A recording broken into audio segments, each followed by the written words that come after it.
बीडच्या मस्साजोगचे सरपंच संतोष देशमुख हत्या प्रकरणी 7 आरोपी सध्या अटकेत आहे। या आरोपींनी जामिनासाठी अर्जही दाखल केलाय, मात्र अद्याप कोणाचाही अर्ज मान्य करण्यात आला नव्हता। अशात आता एक आरोपी 14 महिन्यांनंतर जेल बाहेर पडणार आहे।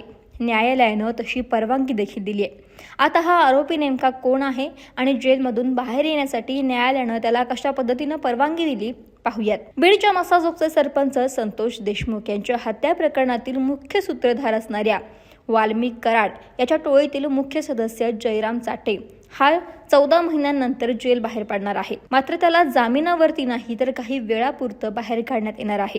कारण आरोपी जयराम चाटेचा धाकटा भाऊ श्रीराम चाटे याचे 2 मार्च रोजी तांबवा गावामध्ये निधन झालं।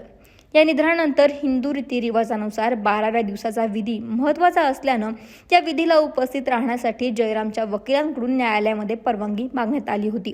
त्यानुसार न्यायालयानं आरोपीला अटी शर्ती घालून धार्मिक विधीस उपस्थित राहण्याची परवानगी दिली आहे। निधनानंतर केल्या जाणाऱ्या धार्मिक विधीसाठी जयराम साठीला न्यायालयानं पोलीस बंदोबस्तात उपस्थित राहण्याची परवानगी दिली आहे। दरम्यान 6 मार्च रोजी म्हणजेच निधनावेळी भावाच्या अंत्यसंस्कारासाठी जिल्हा व विशेष न्यायालयात अर्ज दाखल करण्यात आला होता। मात्र त्यावेळी झालेल्या सुनावणी दरम्यान सरकारी वकील बाळासाहेब कोल्हे यांनी अर्जाला विरोध केला होता।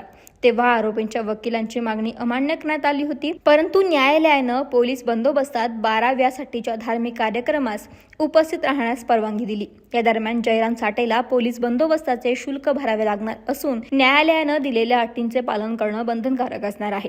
त्यामुळे फक्त निधनानंतर केल्या जाणाऱ्या धार्मिक विधीसाठी जयराम साठेला न्यायालयानं परवानगी दिली। त्यानंतर त्याची रवानगी पुन्हा एकदा जेलमध्ये केली जाईल। महाराष्ट्रातील सर्व बातम्यांचे विश्वासार्ह व्यासपीठ सकाळच्या सर्व सोशल मीडिया प्लॅटफॉर्मला लाईक, फॉलो आणि सबस्क्राईब करा। तसंच सर्व नोटिफिकेशनसाठी बेल आयकॉन प्रेस करायला विसरू नका।